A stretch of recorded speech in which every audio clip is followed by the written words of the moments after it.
Hello, everyone here in the room, the University of Oxford and online. We're very happy to have you here today with us as part of this seminar series from Oxford Net Zero. Today, we're going to discuss with a great panel of speakers under the title Learning Across, comparing climate market or learning across global regions, comparing across climate marketcraft in developing countries. The purpose of this session today, which as you will see is going to be pretty informal, very conversational, is to discuss two issues. One or two, let's say, both academic and policy opportunities. And the one and most obvious that's just right there in the title is how do we learn across examples in multiple developing countries. And secondly, to think about developing countries' own success cases and how should we be reading about these cases? Where should we be looking for these cases? We set up this particular panel within the series because it's very common to fall into the trap of expecting developing countries to progress in areas like green growth, development, decarbonization, through trying to emulate what's going on in developed countries, advanced economies, or whichever way we want to call them. And this might lead us into some kind of practical and intellectual traps. So just to kind of taking that distance from the very common approach that we take, thinking that policies, we need some form of always policy replication between the success in certain developed countries towards or replication happening in developing countries. We wanted to make these very stress these points, like how do we do the comparisons between developing countries? What do we gain from these? And for discussing those points, we have a very diverse panel of academics and practitioners. I mean, all of the panel here have doctorates, so they have an academic training on different fields, but they've chosen very different careers, some more practice or implementation focused, and other more pure research focused. I'm gonna give the word to each one of our four speakers to speak for about 8 minutes about a couple of questions that I sent them before. I'll let you know which questions they are answering beforehand. But for that, I'll introduce the panel. So I'm gonna start with the people outside of Oxford. We're very happy to have Jessica Mokuti, who is actually an Oxford Net Zero Fellow, specifically focusing on inclusive net zero. He has an extensive expertise on climate finance. I mean, you've registered for the event, so you probably had the opportunity to read more about them. We are very happy to have Jessica Mokuti, even if she could not join us here in person today, because of her expertise in Sub-Saharan Africa, thought from a more global perspective. The second person I'll introduce is Dr. Isian Son. He's assistant professor in international development at the University of Bath, not too far away from here.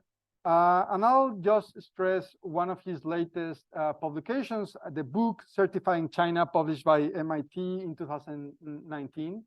His expertise in East Asia, particularly in China, and how regulation happens in these economies seems to be very relevant today. Just to bring some context, for example, two sessions ago, when we were listening to Aline Soterroni's Oxford Net Zero Fellow panel on Brazilian deforestation, pretty much 1/3 of the whole conversation was about China, and China participating in global regulatory efforts to curb the global impacts of global value chains like soy. So clearly, the topic of what's going on in China, how do we think about China, how do we think about developing countries' own successes or efforts to regulate are going to be very interesting to us. So thank you to Jessica and Isian to joining us online. So next, I'll present Dr. Deborah Lay. She's the chief of Energy and Natural Resources Unit at the UN Economic Commission for Latin America. She was also lead author of the IPCC special report on 1.5 degrees, one of the lead authors. She also happened to have a PhD from the University of Oxford, which makes it very nice cherry on top of all her expertise and the opportunity that we have to have her here in person. And obviously her expertise is mostly on Latin America, and particularly Central America. But obviously as part of the UN system, she also has this comparative global perspective in mind. And finally, I'd like to welcome Dr. Wale Abayade. He's the Director for Government Enablement at the Global Alliance for People and the Planet. Previously, he worked at USAID in South Africa, leading some very large efforts on investment in the region. He has a doctorate in engineering. So with that, actually, we have also a very diverse panel in terms of backgrounds from engineering, natural sciences, and social sciences up there in the screen. So thank you again, everyone, for joining us here as speakers or as listeners. Let me tell you what questions I sent the panel members. So the first question was, what are you looking to learn when you look at different regions and countries? In practice, in your everyday job, either as a researcher or as a policy or a project deployment implementer, what kind of things did you look to learn when you look at different countries? But I also asked them to answer another question, and I gave them two options for this second part of the answer. And I wanted to know kind of more on the methodology. How do you compare or extrapolate lessons from developing countries? Like, do you have a particular methodology? Do you have a tool that we can also rely on, that we can borrow to do these kind of comparisons? Or alternatively, if for the particular regions where their work is mostly focused, whether there's something that's really interesting on climate change that we should be looking at, that most of us might probably not know of, because it's not obviously in the main media that we read in the US or let's say the UK, which are pretty dominant. So hopefully we'll also leave the room with some good news of things happening around the world that we should keep track of. Having said that, a pretty long introduction, I won't take more time, and I'm gonna first ask again our speakers online. Jessica, if you can take the word. Thanks, Jose. Hi, everyone. It's really good to be here. It's been a while since I spoke to a large audience. So yeah, thanks very much for having me. As Jose mentioned, I lead work on inclusive net zero at Oxford Net Zero, and our team's job is to think about how net zero works in the global south. We focus on 3 regions, and so that's Africa, Latin America, and developing parts of Asia.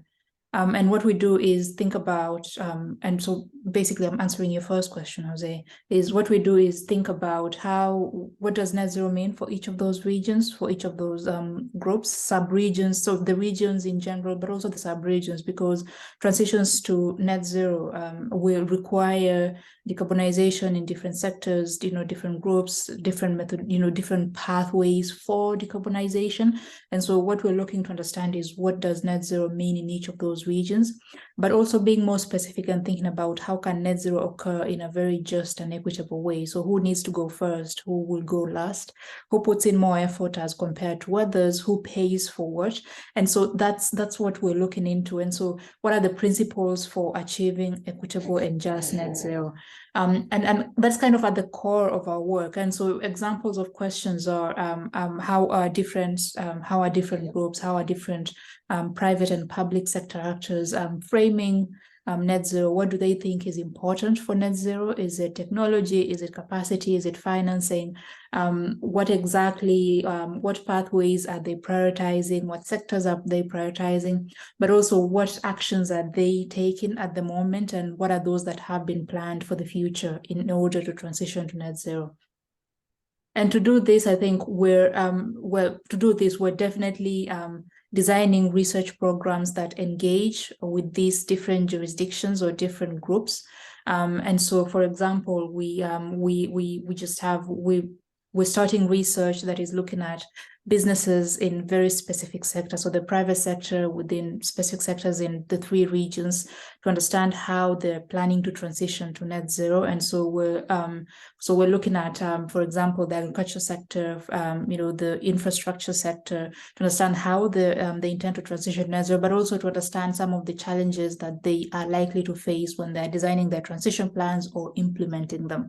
We're also designing research that is looking at very specific areas that are required to ensure that net zero is credible, that net zero meets the standards, the global standards for credibility. For example, making sure that there is transition to net zero by 2050, that there is a very specific transition plans that are put in place and implemented, that there's finance available for transitions to net zero.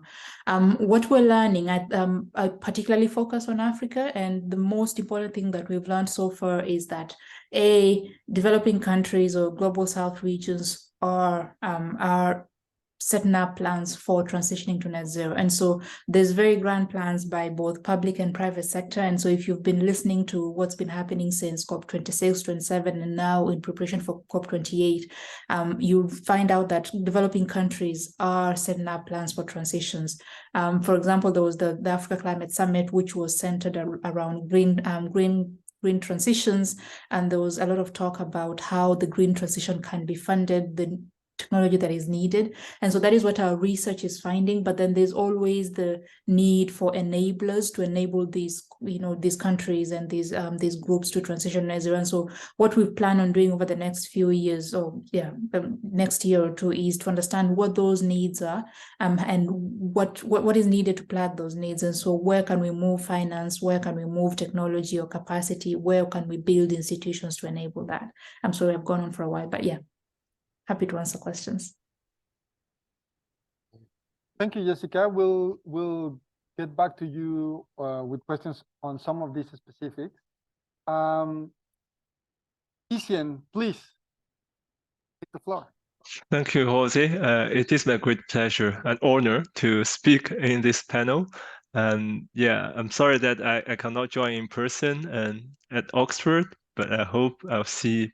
It's very difficult to speak while not seeing the audience. So I think hopefully next time I can come in person. So the motivation of my research when I started my PhD until now, it's always trying to understand the kind of changing role of emerging economies or power in the global south, in global sustainability or climate governance. So I think the question to me is really how these players or relatively new players with increasing power in the global system engage with dominant transnational governance initiatives. So I started my research by looking at what happened in global commodity supply chains, looking at those transnational standards or certification schemes, and now in the past few years, increasingly look at the net zero, because I think when I did my PhD, there was no discussion on net zero, and suddenly everyone's working on net zero. Of course, I think it's important to see how things will evolve over time, and yeah, if we can make progress. I think here there are kind of a 2-step question. So first is how these actors in these countries, in these places, engage with initiative developed or led by global North actors. So what are their role in these global North dominant initiatives? And the second one is if they don't really get involved or participate much into this initiative, what are their own initiatives, what are their responses to these Northern-led initiatives?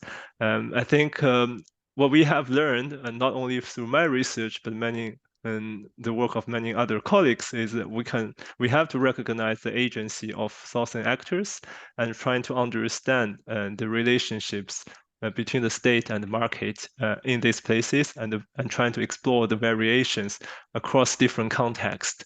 I think, yeah, of course, the conventional wisdom would say, oh, maybe the development needs, it is true, is a priority of southern states. But of course, now we know the tackling climate change and having sustainable development is a dual goal, and you can't separate the two. So I think countries or like policymakers or elites in these countries, they recognize the importance of climate and environmental goals and trying to see how they can engage and address the challenges. But of course, at the same time, they face the challenges in terms of capacity and knowledge. I think, and also in different contexts, we have to pay attention to the social norms and cultures. I think these are important things we have to take into account. And this is why, of course, it's important to study China, but I always situate my work into a comparative context, to looking at how the lessons learned from China can apply to other emerging economies, especially large emerging economies like BRICS countries, but also like South-South interactions, so between emerging economies or developing countries, what are the interactions to shape their position in the global system. So this is just like a very brief overview, and hopefully give you some sense of what I'm doing. But I think on your second question, very briefly, so how do we compare? I think, I don't think there is a kind of gold standard in terms of comparison. I think as a political scientist, we always remind ourselves to not compare apples and oranges. But I think it's very difficult to have the perfect comparison.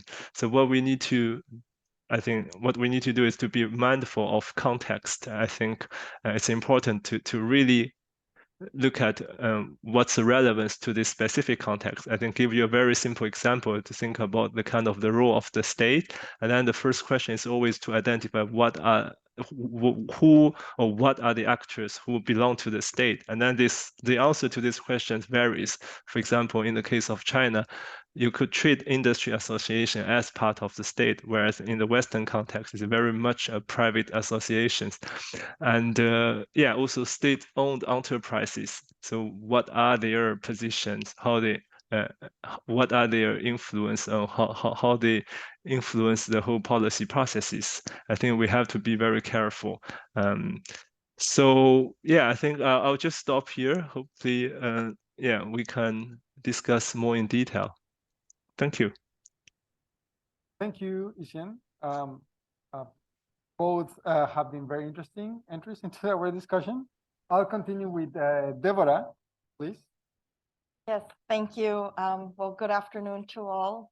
Thank you for the very kind invitation. It's a pleasure to be back in Oxford. So as Jose Maria mentioned, I'm going to focus more on Latin America. And I think that the first thing to learn is that Latin America is very homogeneous. Even when we separate between North, Central, and South America, there's very but I think you meant heterogeneous, as yes. not different. Sorry, heterogeneous. Yes, haven't had enough coffee and I'm still jet-lagged apparently. Sorry, yes.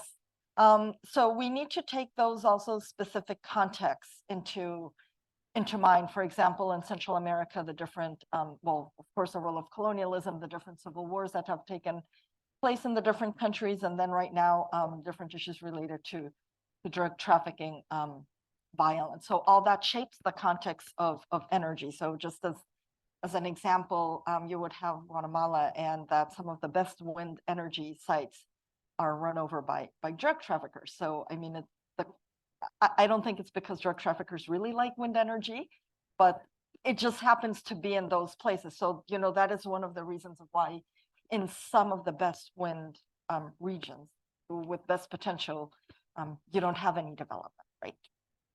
So these specific, as my previous colleague just mentioned, is also the importance of taking context in mind. So for example, when you have Guatemala In Honduras, for example, more than 50% of the population still depends on fuel wood for cooking, which is in other countries is less than 10% or 5%. Costa Rica hardly has any of that problem, but within also Central America, you have Costa Rica, who has probably 99.5% electrification rates and 100% renewable energy generation. And the main problem of Costa Rica now is that when you have an El Nino year, like right now, hydroelectric generation decreases, just like happened with Panama last year, and then you rely more on fossil fuels. So it's this, so these are like very specific problems that you can tackle specifically at a regional level. I think in Latin America, you can also see a shift, for example, towards natural gas. Even if it's called a transition fuel, we're looking at contracts of almost 30 years. So then there isn't any room for additional renewable energy generation just because of these long-term contracts. But also, when we talk about Latin America in general having a high degree of, a high percentage of renewable energy generation, there are some countries that are important oil producers, like Mexico, even though the production is decreasing, but they import a lot of cheap natural gas from the United States, which also decreases the incentive to continue more exploration. But then you also have countries in South America, for example, where there's a lot of lithium from salt marshes like Bolivia, Chile, and Argentina, which of course also drive are trying to drive the market for electric vehicles. But then that also opens up the question of what happens to these fragile ecosystems and the numerous indigenous populations that live there. So so that's kind of to answer the first question of, there's just in every specific, even when we talk of subregions within the different countries, there's just a mix of problems, of different issues in different contexts. And also to add that in many of the countries, there's an important number of indigenous populations. Just for Guatemala and Bolivia, more than 50% of the population is indigenous, many of them rural, low levels of education, high levels of poverty. That also answers the question of, when we talk about a just energy transition or net zero, what does it really mean? And while some countries with higher development in the region might focus on electromobility, for example, or just electrification in general of all sectors, other countries would focus more on energy access or energy poverty. Just because in many parts where the grid has been extended, electricity is still unreliable. So you have a lot of voltage peaks that burn out your appliances. In some cases, people just can't afford, you have where the grid is, but you just can't afford the connection fees or the service. And in other cases, you're just too far isolated and you need standalone. But the question is then, how do you maintain, for example, the battery in the case of a standalone photovoltaic system? And then you come to think of, what are the new market mechanisms that are needed? Like, do we need to have more focalized subsidies for access? Or for example, if we want to do efficient wood stoves for cooking, or do we want to try to implement, start the shift from fuel wood cooking to natural gas? And then comes the question of, well, we really can't do natural gas because there aren't any distribution centers nearby, because there aren't any roads. So then you have to start, taking 2 steps back and thinking, well, we need to build the roads, we need to build like telecommunications, we need new codes and standards of how to protect these users from, like how to avoid gas cylinders just burning or exploding, and how to avoid having the problem of, for example, women, instead of carrying big loads of fuel wood, carrying gas cylinders, which has happened.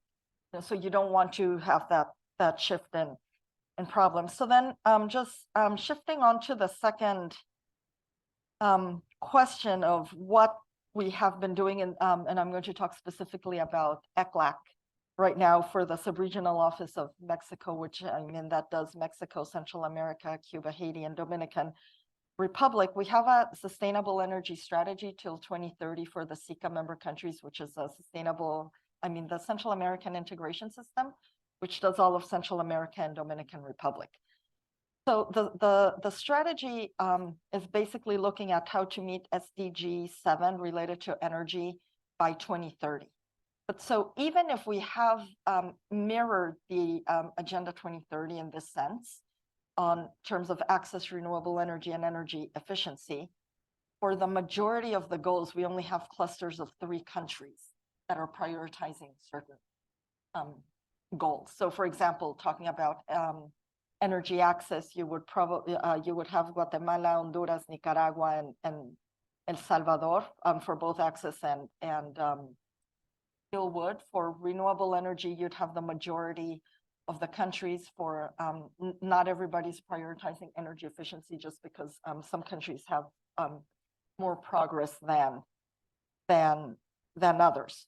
But this also, I think when we're talking about regional goals, it helps also share better experiences, for example, of what has worked between Guatemala and Honduras in terms of how you implement efficient stoves, how you include men and women, and what does, also following one of the previous speakers, when you talk about equity and justice, what does it mean? You know, like when you have, when we're trying to be gender inclusive, does that mean just including women or also women and men? And I mentioned this because there's this example in Honduras where we're implementing efficient fuel cook stoves, and the training was only focused on women. So men didn't know of the difference in you know, the autonomy, how you had to chop the wood, how long it took to cook. And when we did a follow-up visit, it turned out that 2 women in one of the communities were beat by their husbands because the food took a couple hours more to cook, and they thought they were just,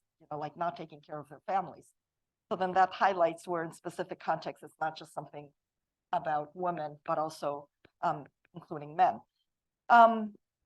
But even when we're talking about net zero, there's also the topic of, you need to think of adaptation and resilience, that there are some options that while you reduce emissions, you can also increase vulnerability, or not taking the right approaches can increase that vulnerability. So here I highlight another example of the region from a small scale, community scale hydroelectric plant that we visited after a hurricane. And it turns out that women were afraid to use the electricity because of electrocution. They thought it was safer to use candles because with a candle, you don't get electrocuted. And 90% of the men would respond that they prefer to use electricity because it was more dangerous to use the candle, because the candle would blow over and cause a fire in the house. So, you know, how did that difference in perceptions come about? And our research didn't extend that far, but it was enough to know that we had to address this difference in perceptions, because you can have the hydro, but if people don't use it, when you have like an extreme weather event, an emergency, to go to a shelter for, you know, a health center, then that is certainly a problem. So just to answer the third question of what type of institutional innovations are needed, I think is, you know, just going back to the topic of regional differences and knowing about the indigenous population, and with the context of civil wars, is that social conflicts are still happening. So public, private sector, whatever type of energy development you have to do, you want to do, you have to think of social conflicts and how to resolve them, how to start building that trust. And that even when you talk about something that, at least in Central America, has been more simple as a regional codes and standards for different appliances in terms of energy efficiency. You know, there's only agreement for a certain number of appliances and not all, because it's like, who has the lab and how do you monitor, and what countries have more funding than others? And then therefore, when you get international assistance, you know, who gets the lion's share of the funding because you have more or less capacity. So it's also a matter of how to balance those different interests. But having said that, and just to close, I think in Central America we have a really good example of the regional grid. It's the energy integration system for Central America, and it's a grid that connects Guatemala to Panama. And that I think the only comparable one would be the one of Europe, and that even though this grid has, there's been plans to extend north to Mexico and south to Colombia. There's also beyond social conflicts, as for example, the big protected area between Panama and Colombia that would cause you to have to do it under the ocean, which also has its environmental complications. But I think that there are some examples that show that this regional cooperation is possible despite the stark differences that you have within each country's structure. We'll leave it at that for now. Thank you. Thank you, Deborah. I think you cover a lot of ground, and we'll come back to some of those points. Paule, please. Yeah, thank you, Maria, and really, I'm grateful for the opportunity. Really great panel, and to what I think telling you earlier, second time. Hopefully, this time I get to see a bit more of the city in Laos. So even though yes, I have a doctorate, I don't think of myself anymore as an academic, and I haven't for quite a while because I'm very much in the other side, out there. And honestly, this is also great because I get to come back and talk to like cool academics, because we certainly don't see ourselves on the outside as cool in any way. Yeah, just so in addressing the first question, I think it would be helpful to talk a little bit about what the Global Energy Alliance for People and Planet is, the organization I work for, because that will contextualize a lot of what I say and how we're looking at this question. So GEAP, Global Energy Alliance for People and Planet, and yes, we know it's a terrible acronym. What that could be. I've thought of something better, but I think Global Energy Alliance was taken, so we had to add the PNP. So GEAP was set up by three of the largest philanthropies around to try to sort of like do what large philanthropies have been doing in other sectors, especially health, where they sort of like play a big role in being a part of the problem as an considerable resources that philanthropies have. So to do that in the energy access space, so Rockefeller Foundation, those three are Rockefeller Foundation, the Bezos Earth Fund, and the Care Foundation came together and committed $500 million each. Say, let's make a big bet. Let's bet heavily on low and medium income countries, supporting their growth, their journey towards addressing energy access, especially in a decarbonized way. So hence their energy transition. And so we were created about 2 years ago, and the strategy, basically the way we see how we can help solve this problem is through three levers. One is, and two of them really speak to the enabling environment. One of them is government enablement, how we work with our government partners, because really does anything work if government doesn't have the right policies and the implementation capacity to deliver those policies well. The other is, that still speaks to enabling environment, is the market enhancement, creating the right kind of market to the entrepreneurial activity and financial flows that can be directed towards energy access and energy. And then the last lever we pull is actually direct investment of, the small money we have. And we hope that by pulling these three levers, we better able to unlock. We don't just do them to solve the problem, because philanthropic capital is still too small. What's the scale of the problem of energy access? Many of you will be familiar, but we're looking at trillions in dollars per year to be able to address the 600 million people, so many of them in Africa, who are not yet connected don't have modern energy access. So to unlock that, we're hoping to put our own few billions by using these three levers I mentioned to unlock money, hopefully from the private sector, where a lot of these trillions are, and also actually from the public sector as well, especially when it comes to overseas development assistance. So that enabling environment side is how I'll say, as a first question on what we look to learn is really understanding that first of all, we want to wrap our minds around what has been the critical barriers, the critical unlocks that's been preventing growth in this energy access question. Because by solving for that, then you can actually solve for energy transition as well. And so that happens to also be my focus. So my personal focus in that, again, Jeb does a lot of things along these 3 ways. We try to deploy capital for projects, for programs. We try to work with the private sector. But specifically what I will be talking to today is the kind of work in creating enabling environments, particularly with governments as partners. And there, I'll just answer this question that we're looking really hard for how to identify the kind of mechanisms for that can cause systemic shifts and transformation that can move countries from low capacity to high implementation capacity over a relatively short time. And there are unfortunately not a lot of great examples for doing this. And so it is tough work, to put it mildly. But I think that's really what we're looking for. But there are small pockets of great examples that I could talk to that we then look to try to sort of like benchmark.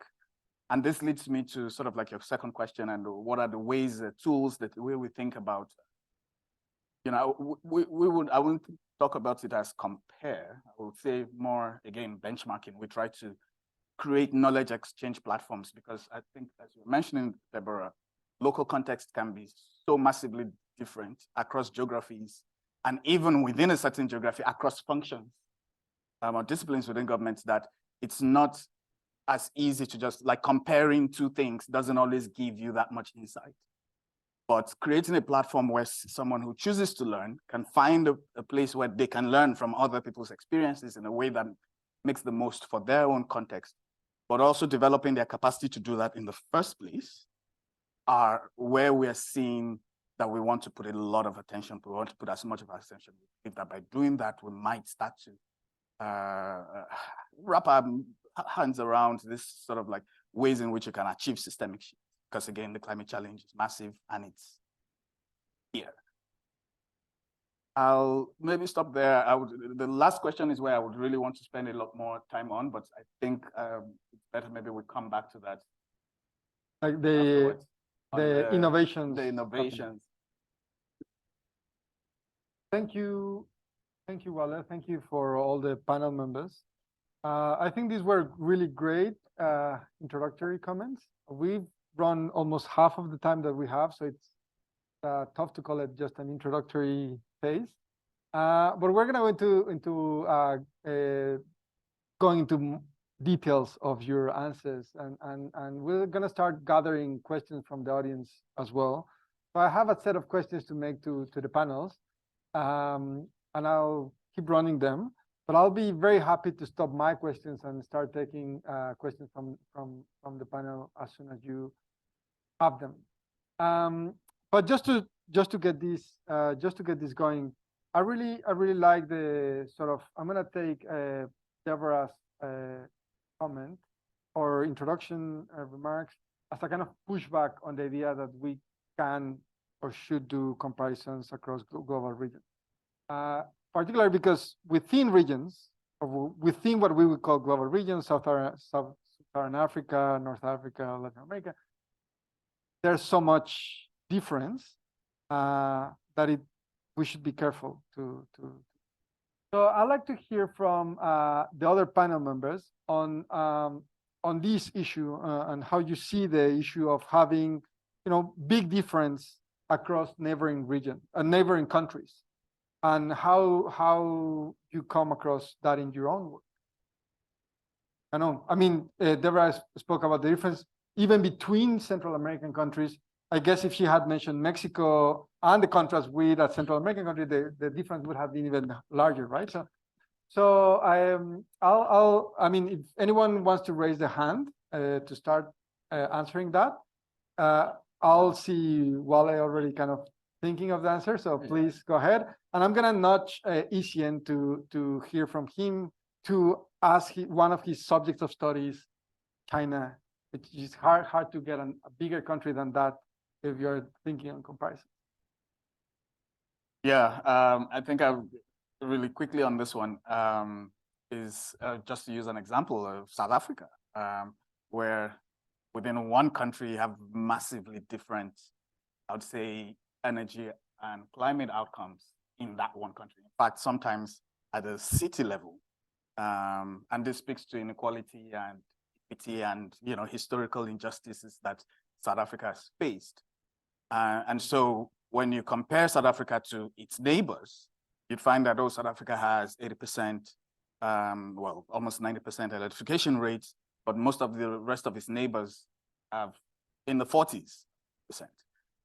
So how do you actually compare both? But if you look deeper within South Africa, you actually find that there are parts of the country that still have 40% electrification. But so, and this is go to the point where comparison between countries and within the region always has to be taken a massive pinch of salt, buckets of salt, if you want. Because it's only as good as what the local context allows. But that said, it's still helpful for people to see how others have walked their journey, no matter what that context is. So that's why I said that we will look at it as a very useful exercise. It's something that we all, and we as JEP, we're actually global, so we have presence in Sub-Saharan Africa, in Southeast Asia and Latin America.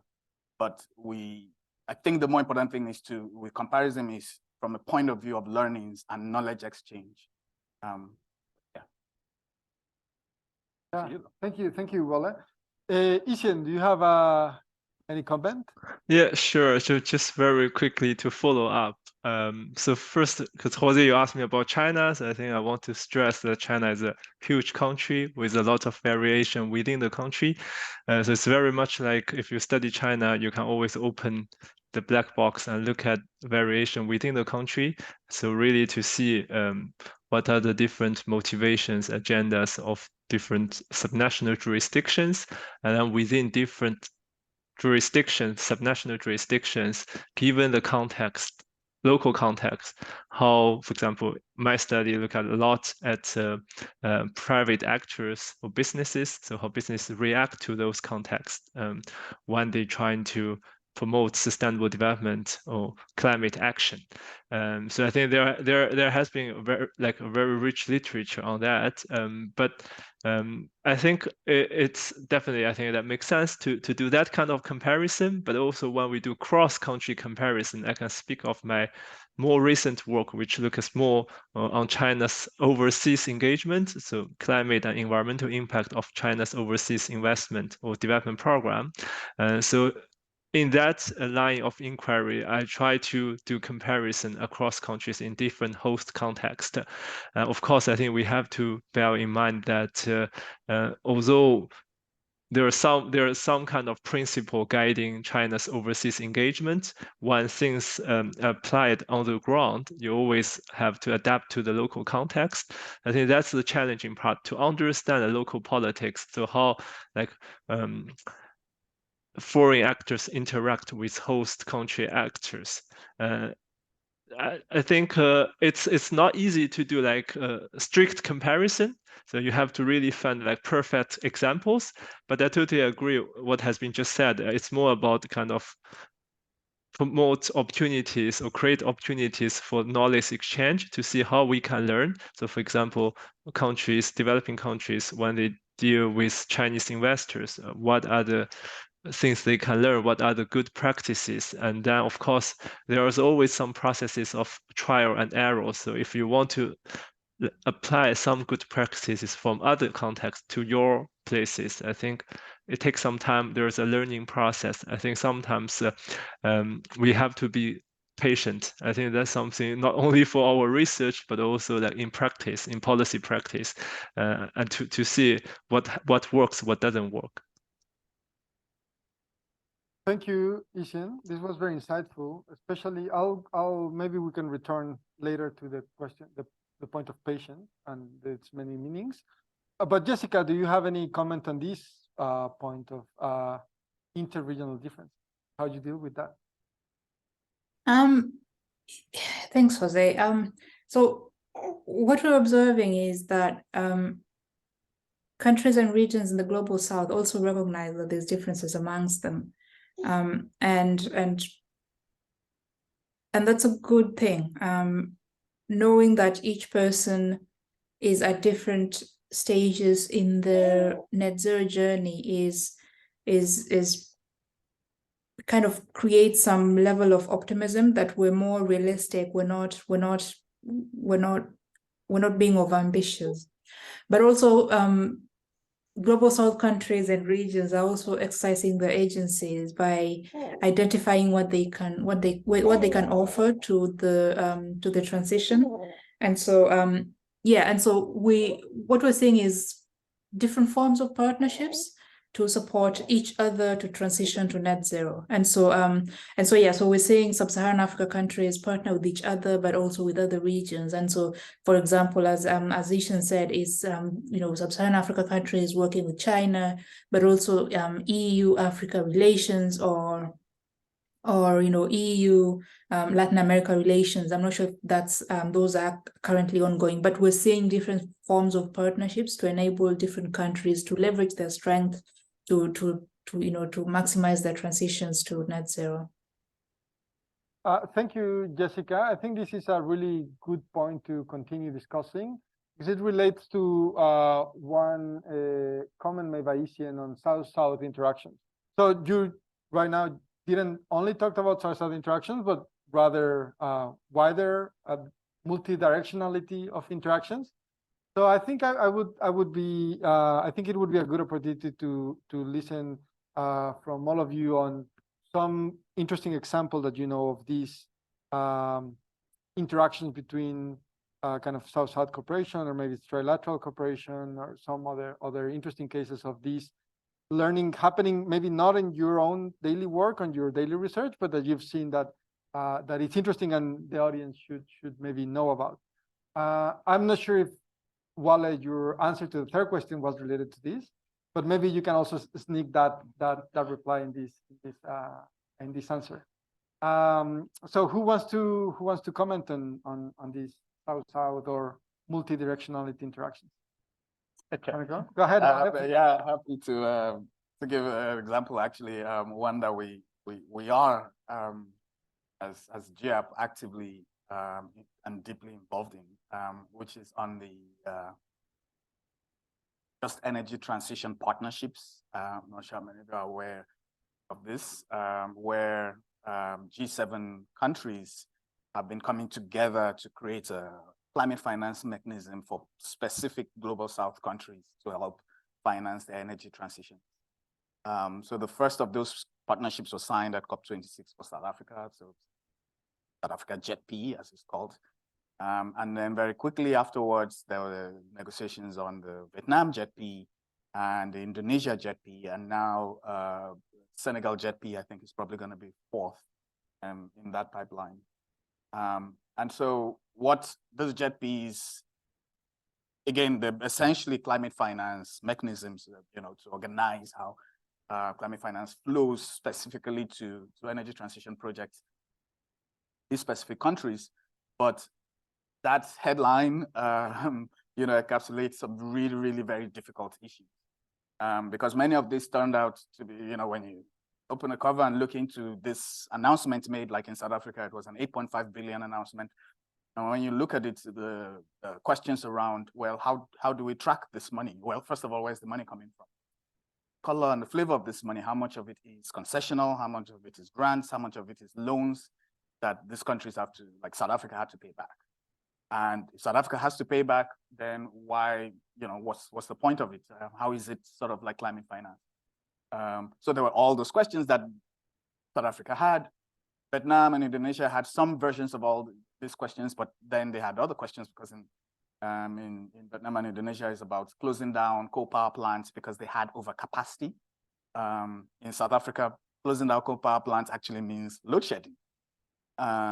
So while these countries had different issues, the fact that it was all under JETP mechanisms made us, and partnership with some of our other partners within philanthropy and traditional DFIs to start to bring these countries together to create a learning platform for JETPs.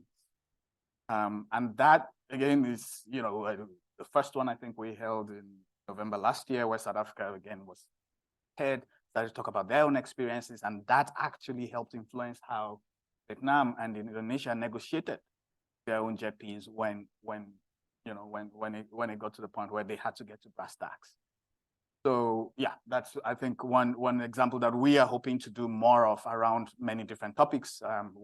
Another is, for instance, we're recently setting up the a battery, a BESS, basically global coalition around battery energy storage, which is really critical for the uptake of variable renewable energy, across the globe.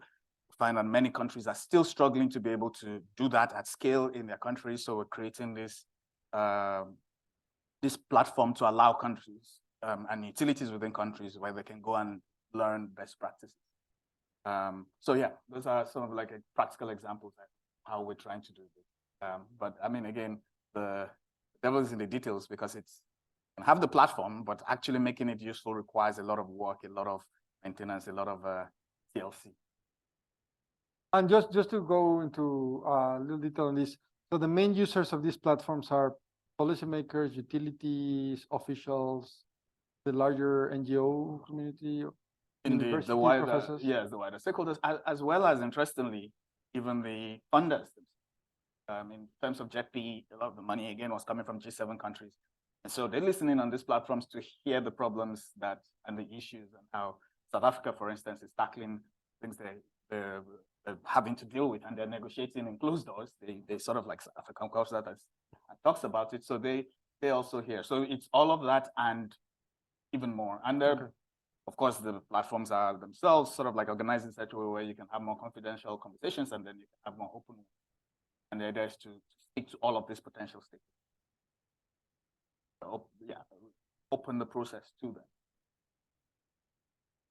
So this really goes back to your point on, rather than comparison, platforms to learn about what's happening in multiple places. Great. So who wants to go next? Deborah, then we'll go to online. Yes, thank you. So going back to Latin America, so I had talked earlier about SICA, the Central American Integration System, but there's another regional block that's called Proyecto Mesoamérica, the Mesoamerican project, that includes SICA plus Mexico and Colombia, where some joint work has also been going on, mainly on energy efficiency standards. So it's more, I think, where you can see, for example, that Mexico and Colombia have a greater leadership and more advances in terms of energy efficiency than other SICA member countries, perhaps except for Costa Rica. So that's one example of South-South, and not the word in English, but also no Spanish, so Decalogue, I think it's okay. Hopefully. So they created this 10 decalogue, statements. of South-South cooperation that are kind of the principle that they use. I think that the one that's emerging right now is in terms of lithium, because a lot of countries want to take advantage of that market. So earlier I mentioned the lithium triangle of South America that's based more on salt marshes. But Mexico is also trying to enter that in the north, and Sonora, trying to extract from rocks. So then there's been, even through ECLAC, there's always an annual kind of training on lithium extraction, the different policies and regulations that need to happen. What are the different market incentives in comparison with other regions like Australia, China, and the US, and what potential does Latin America in general really have to commercialize lithium? But then there's also the question of why the countries haven't adhered to the EITI initiative, and looking at the different social and environmental impacts, or the different like natural resources management tools that are created by the UN Economic Commission for Europe, by UNESE.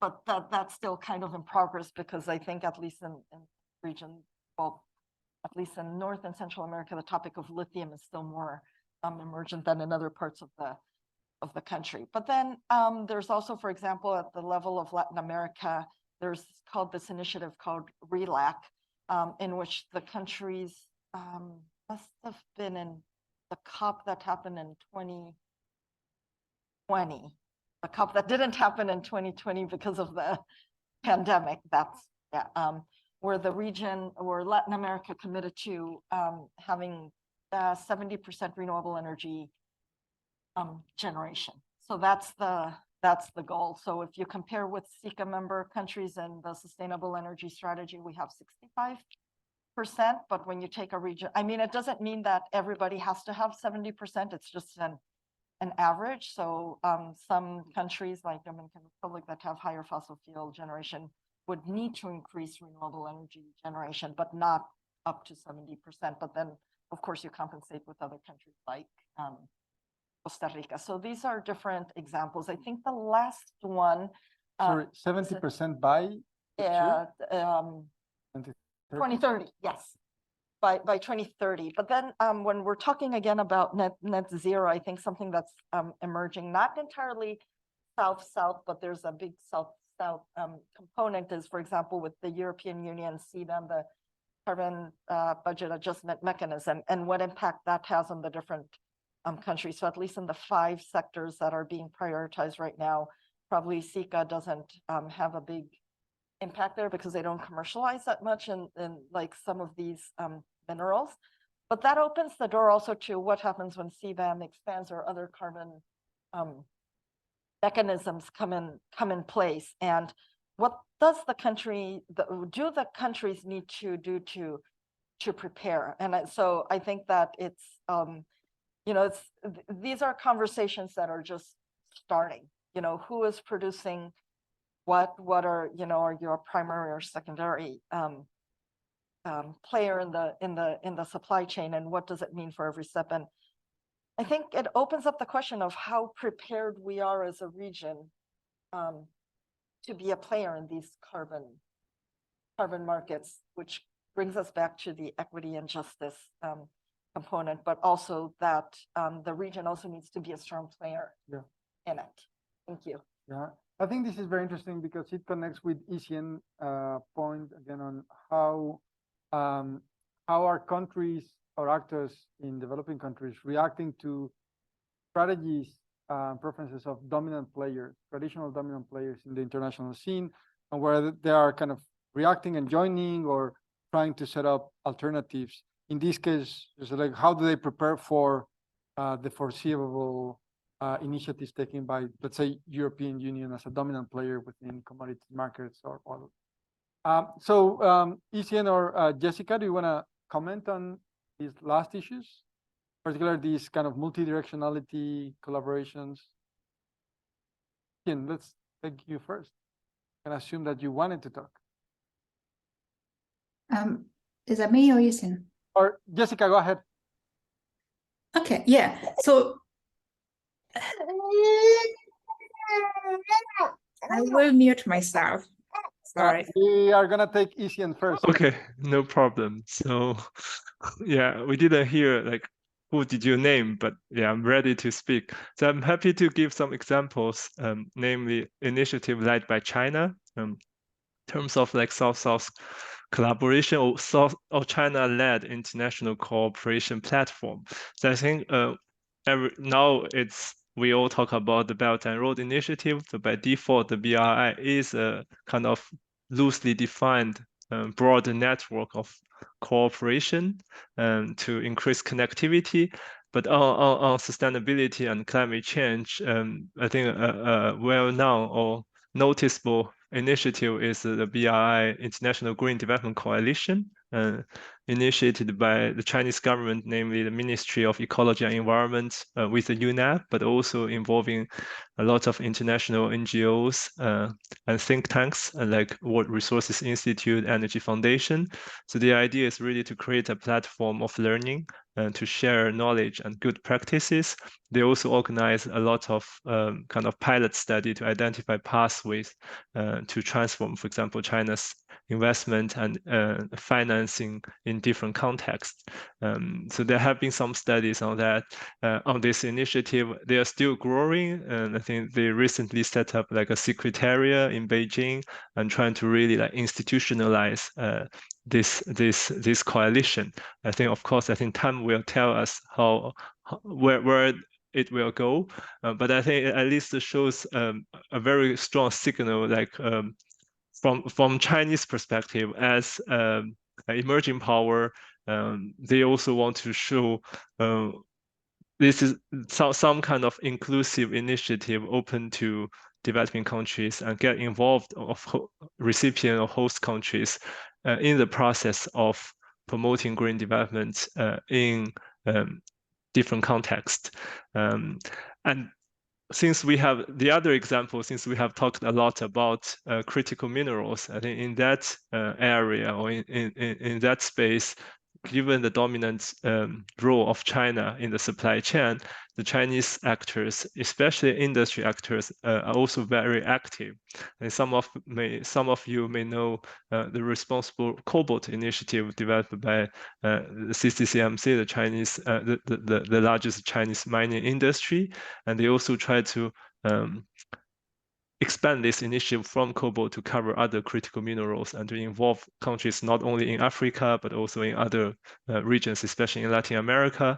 I think, again, I think I think the initiative seeks to kind of learn from this transparency initiative developed by global North actors, but really build something as a kind of South-South cooperation and give more say and voice, of course, power to actors in different countries.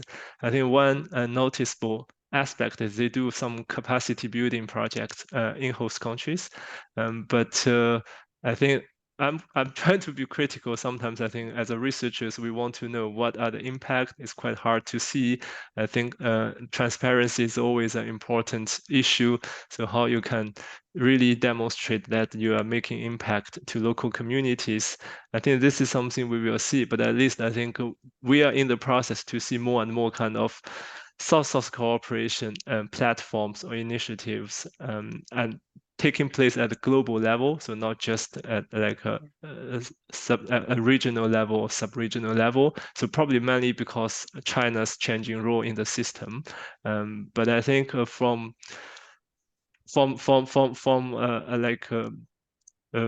dynamic point of view, I think we have to see how this kind of initiative will evolve, or what the kind of responses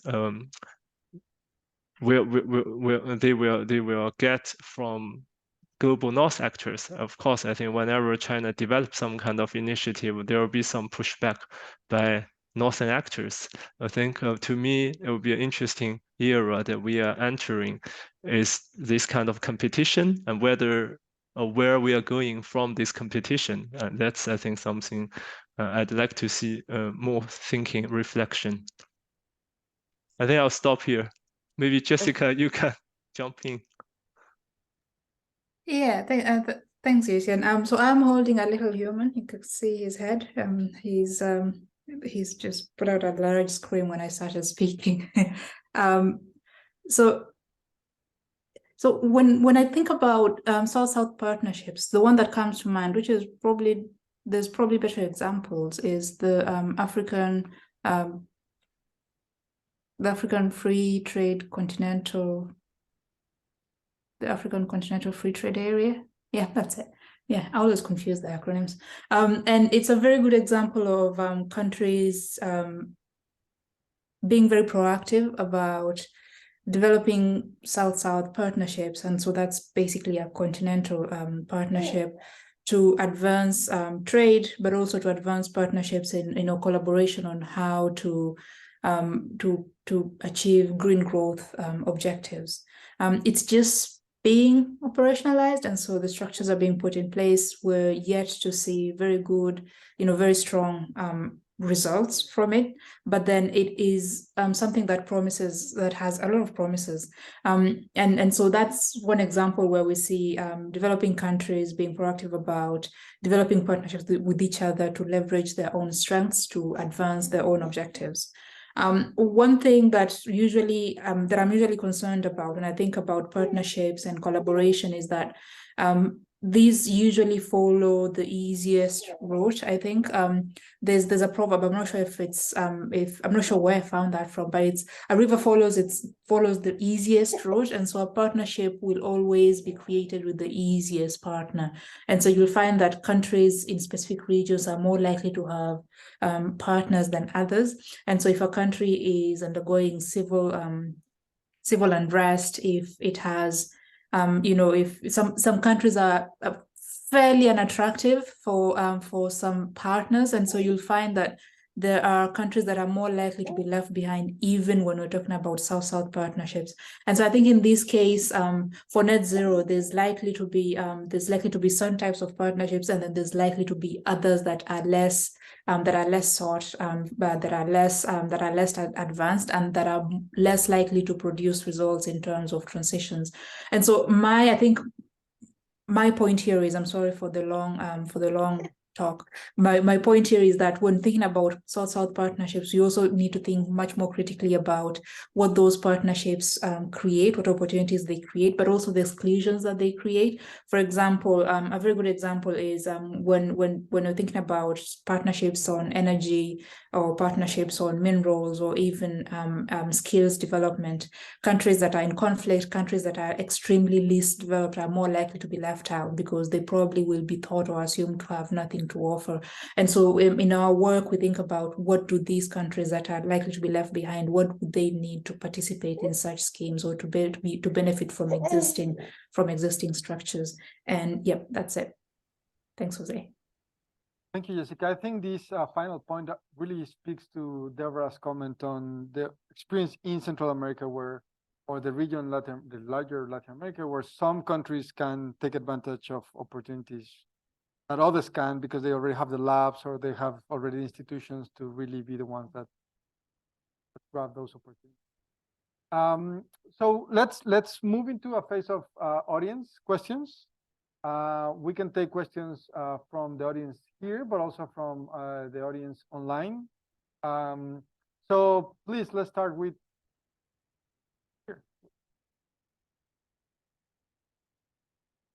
here. So I have two questions. My first question, I guess, is for everyone. I think when you talk about so my research focuses on China, Africa, and one of the big pieces of the climate change conversation this year, as far as Africa is concerned, is the conversation around debt and the fact that if you already have a high debt burden, climate change is probably the least of your concerns because you're just trying to service your debts. And I just wonder the extent to which that factors into some of the work you're doing, facing, net zero and the wider climate change conversation. My second question, and please feel free to take the mic from me, it's a very selfish question, and it's for Dr. Ishen. So my research question is, to what extent does Chinese economic activity affect how Nigeria and South Africa participates in climate change multilateralism? Now, just hearing that, what is your instincts for research methods? And, feel free to ignore that. So anyone taking the questions first?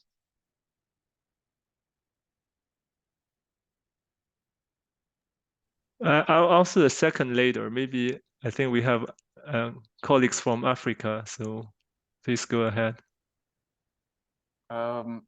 Okay, I mean, the debt one, you're right. This is definitely top of mind for a lot of countries now.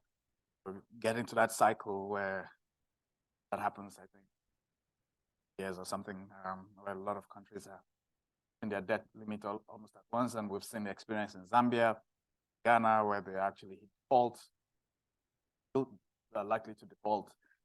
I think this also came out during the Africa Climate Summit, as well as something that countries need to think about. And as you probably know, as part of the whole climate finance discussions, there's been this whole idea of, well, is there a way that you could do some sort of debt swaps and allow countries to use money they would have used to service their debt to sort of like invest in climate. And I think those conversations are happening. That's the one thing to say. But I think then just to take it back to your point about when conversations are happening, they do present an opportunity, a different way of finding to finance things, but it's only to the extent to which that countries themselves have the capacity to take advantage of this. That limits what happens there. And that's where I'm hoping that, at least, Alexander, where we can come in, because we do have this, again, intention to work to reduce enabling environment barriers by focusing on building state capacity and working with our government partners to enhance their capacity to do things, not just their capacity to write another policy or implement another regulation, which we now see happens a lot, is very quickly to just put in a regulation. But how do you actually go and negotiate this sort of like debt issue?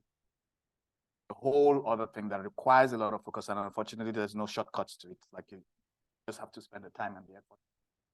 So I think it's good that this is there and it's being discussed, but I think the limitation is likely to be the fact that not all governments can come to this sort of like this information. And yeah, I'm gonna leave to address the second question. Sure. Yeah, happy to take. I just want to add what Will said in terms of the debt swap discussion. What I heard, as far as I know, there has been also some discussions within the Chinese government, and so financial institutions, and trying to learn what are the practices, international practices in the past, and then to see or potentially consider use these kind of tools, but I think it's still at a very early stage because we know that China is very conservative debt relief and also like applying certain instruments. And on the second question, I think it's a very interesting question and definitely want to know more about your research. I think it would be very fascinating. Just please feel free to get in touch. But I think to assess how Chinese activities affect climate action in Africa, I think it seems to me it's a very long causal chain. So I think it's a very long process. You probably have to identify what are the key steps, like to see how Chinese activities would affect climate actions of the countries that you want to study. And yeah, so what are these pathways? I think I would urge you to be a bit more specific and then trying to assess different pathways to see. Yeah, I think if it's empirical analysis and then to get data to conduct some robust analysis on this kind of causal processes. But I think I hope that's helpful. But yeah, anyone else want to jump in? Jessica. Please go ahead. Jessica wants to answer. Yeah, so I agree with Wale. I mean, debt and climate action and net zero those three themes are discussed quite a lot. But one thing that, and I agree with Wale too, one thing that we're noticing is that thinking, which is research, policy, thinking, is light years ahead of action. So researchers have spent a lot of time thinking about how do we address the debt issue within African countries, but also developing countries in general. But then there's a few cycles. It's a few cycles ahead of what's actually happening, and what we need are institutions that plug this gap. And so, there's just getting a debt swap is a very long process, and in most countries, it's even longer for countries that for very specific, if you're a certain type of country, then you'll have a longer process in doing that. And so what we need are institutions that can help these countries and groups of people to translate research much more quickly so that we're able to meet our net zero goals by 2050. I think that's it. I don't know if that makes sense. It's kind of that ensuring that the research is quickly able to be translated into what countries actually do to address their debt, climate action needs or climate action priorities at the speed that is needed. We'll take more questions. I'll just add to this reply that this also about, I think Jessica's point is also about how institutions should better think about the evidence that they gather to make these decisions. That might not be, that has to also be renewed. Jessica. So there's more people here in the room. I couldn't see who raised their hand first, so maybe we can take it, yeah, like that. So maybe let's take two questions together to see a little bit of time. So please go ahead. Thank you so much. I'll have a question about international investment in shared infrastructure, which is a topic on which I'm working on for a project called Energy Justice and the Social Contract. And I was wondering, do you have examples from the Global South of shared infrastructure, energy infrastructure, whether it's transport, distribution, extra, but where the framework, including like the legal contractual workings, are shared between different countries, different actors? And if I may, very quickly, a second question about what you were mentioning about trust and distrust. I'm very interested in this because I'm working on a project of solar to hydrogen infrastructure in French Guiana. And there is currently a very strong conflict between indigenous communities and the French government and the French operator for this infrastructure. And so I was wondering, do we have other examples where this trust and mistrust system has happened, and what happened? Thank you so much. Take a second question, please. Maybe over there. Thank you. Actually, a comment that's going to lead into a question with a real example about lithium that was mentioned a couple of times. One size does not fit all. And not even the same country. We are seeing this with Brazil and what happened with Bolsonaro and Lula, how policies are changing drastically in the Amazon. But going back to lithium, the real example is that Bolivia and Mexico, they proposed to create an OPEC for lithium, Organization for Lithium Exporters, which was rejected by the same neighboring countries. So Chile, Argentina rejected that because this is right now a competition. So we have now Chile kind of with Boric, president socialist, trying to be very state-owned vision. Argentina, the other way around, very open. And now we're going to have probably a new president in Argentina and Bolivia in between. So the only common ground, the only main thing in common all these countries have is that China is present there. And they want to reach out to China. To a lesser extent, Australia. But for the lithium process, which is one of the key, processes in the energy transition, including net zero and other aspects, that's going to be very complicated, even if three neighboring countries that are so-called brother countries cannot agree upon key terms. So the question is, as Jessica said, what are the opportunities, but what are also the challenges and exclusion for this process? How do you enable this under the current context, especially in under the current economic situation that we are facing? Thank you. Yeah, so let's hear from panel members. I guess we can start with Deborah. We'll return to more questions, don't worry. So please go ahead. Sure, thank you. So let's see, from the first question on shared infrastructure, I can give the example of the CIEPAC, which is the grid that connects Guatemala to Panama, which is actually like a 7th shared electricity market. So you have each country, of course, has its electricity market, and CIEPAC is like the 7th umbrella one. So it really shouldn't be viewed as a competitive market, because what it enables is, for example, like in the case of Costa Rica and Panama with El Niño, that with CIEPAC you could have a greater exchange of renewable energy generation from other countries instead of buying from fossil fuels. I mean, that it sometimes is used as a competition market is another topic. Just as a further example, Mexico has an interconnection with Guatemala, but Mexico's line is not connected to CIEPAC. So it's supposed to go, it goes to Guatemala, feeds into Guatemala, and then it's supposed to feed into the regional system. But what Guatemala does is it purchases everything and then sells it as its own, So of course the prices aren't of the regional market, but that's just a separate parenthesis. But to your question specifically of how finance goes, is that because it's a seventh electricity market, it has its own regulator, it has its own company. So you have the regional owner of the infrastructure, you have a regional wholesale market group, and you have a regional regulator.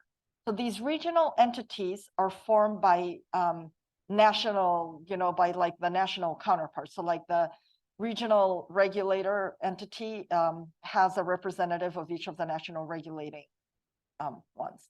But the funding for the project goes to this regional entity, doesn't go to any one of the national ones. So between all the countries, and in this specific case, it was ECLAC and the Inter-American Development Bank mainly, but not exclusively, the different formats of the contracts and regulations were developed.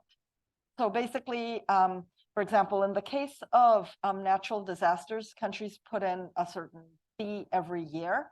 And right now, because of the degree of the natural disasters, that amount is always used up. So countries need to putting in more or getting more like different aid assistance when you have different hurricanes. But it goes to the national entity. So I hope that answered your question of an example. The other question on trust is that the examples I have are from Central America, are from when the different countries were reconstructing from the Civil War. So basically trying to assist the different surviving refugee communities that, for example, had to hide up in the mountain in uninhabitable areas, and many of those are still not electrified today. And the trust issues derive in the first place from colonialism. What are the perception of foreigners that you're just come and take my resources and take my livelihoods away and not help me at all, to distrust between themselves, because of course in the different Civil War, if you weren't with the army or you weren't with the guerrilla, then if I didn't know you were of my team, then I just kill you on the spot, right? So there was a lot of that, and it really takes time. So when you have budgeting periods that say, well, you have to finish the project in 2 or 3 years, or maybe 5 in the best case scenario, depending on the communities and their specific context, sometimes it's just not enough. It's not enough to go and say, to check something on your checklist and say, you're going to have community participation, have 2 meetings, and then just say, I'm meeting my requirement that way. But you really have to understand, like, the perceptions, the expectations, what are their fears, for example, and, really try to gain that trust. So in Guatemala, right after the Civil War, some of those projects took, I would say, 8 years before we were able to break ground on a hydrant. Was it a worthwhile investment? Absolutely. Would any other donor do that right now? Very unlikely. But the thing is that you can't build trust in one day or in one visit and say, I'm going to do this and I'm going to paint your school or give you new benches or build you a new health center. And that's how I'm going to show you can trust, because perhaps that's not what they need. It's like some communities where there's hydro developers, and the developers build give water tanks or paint the school or whatever. And what they really need are roads, because the roads that they maintain by hand are destroyed by the heavy machinery and equipment that is constantly passing. So then the local people can't go and commercialize their agricultural products. So these are just some examples of trust, because trust is not just going, it's like, how much are you listening to me? and understanding what I'm trying to tell you and how you're going to address it. But I'm happy to continue this conversation on just because I know it's very, very big. And just very briefly on the one on lithium, I think that for the countries of the whole region, I think it's very important for them to subscribe to the EITI, because they have standards that help address the social and environmental issues. But then also going back to CBAM, you know, would CBAM consider adding lithium to the list on what needs to be not just based on carbon, but also on like the different social and environmental impacts? You know, how many manufacturers of electric vehicles take that into account when you know, when we're talking about, is it really net zero when you have an electric vehicle? You don't take into account all these different social and environmental impacts to the local community. Thank you. Thank you, Deborah. So does anyone else in the panel have a comment on the issue of trust or the negative or risks or kind of unintended consequences regarding these transition minerals? Another example of international investment into shared energy structure. Based on the Latin example of that line from Guatemala to Panama, I know that the Southern African power pool, so utilities in Southern Africa are trying to copy and learn from that. They've had a regional market for a while, but most of it was built out of bilateral agreements with countries. But they want to move to a more market-based situation where, based on the sort of like the market trades between themselves, they're able to attract investments from the private sector to expand on these sectors. And that's working out quite well. So initially, yes, that's what we've seen. There's a lot of interest from the private sector, certainly the international private sector. But you usually need to have ODA, like, you know, government, DFIs, development financial, government will need to start the first one and the second one. Then when they sort of like prove the model, then it now allows for you to leverage it. And I could also say that Eastern Africa and Western Africa are looking at these examples very closely. From Southern Africa. Very interesting. Jessica, Isian, do you have any comments on these questions? Maybe just very briefly on the lithium question. I think we are just in a very interesting time, and I think the whole critical mineral discussion or issue has been highly politicized, especially in the US. So I think that kind of creates more challenges to have better cooperation, and something I think probably help us understand why countries cannot agree, because there are more players coming. And yeah, I think I'll just stop here. Hope we have time for more questions. Yeah, maybe we'll take one more question and do a round of closing remarks. Can we take the question over here?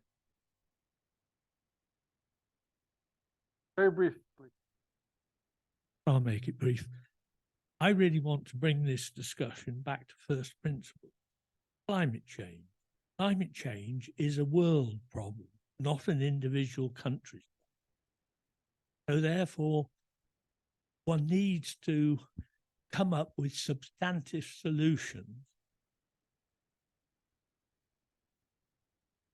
Burning fossil fuels. But what does net zero mean? Net zero means stop creating CO2. And there are no substantive solutions being presented here or in any of the other Oxford University net zero things. It's all about incremental change. But we need substantive solutions to a problem that is increasing its ferocity in climate change all around the world.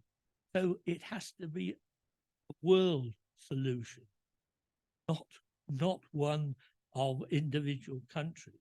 And so really, the leading research organizations really need to get hold of this and start understanding that the research has to be in the area of substantive solutions, not incremental change.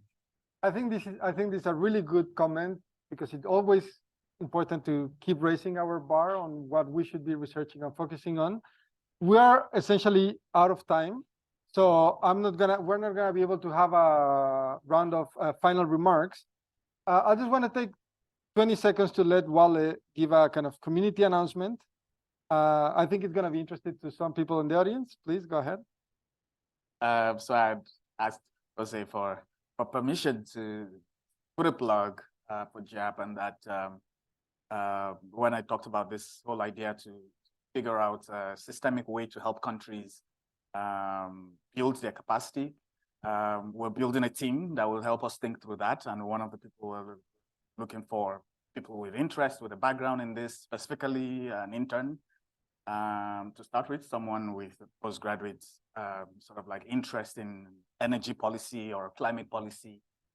Know of that person, or if you are, please reach out to or Jose, and he can reach out to me. Yeah. Thank you, Wale. So you can actually you can find my details in the Oxford Net Zero website there for fellows. So thank you again to the panel and to the audience. We are done here today. Hopefully you found it interesting. Thank you.